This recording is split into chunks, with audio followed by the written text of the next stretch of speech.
sa sinti na pasulyap-sulyap, napapapansin sa'yo.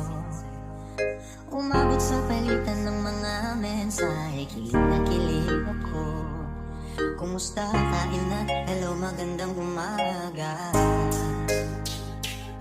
Ingat ka, paingat, huwag kang masyadong magpupuyat pa.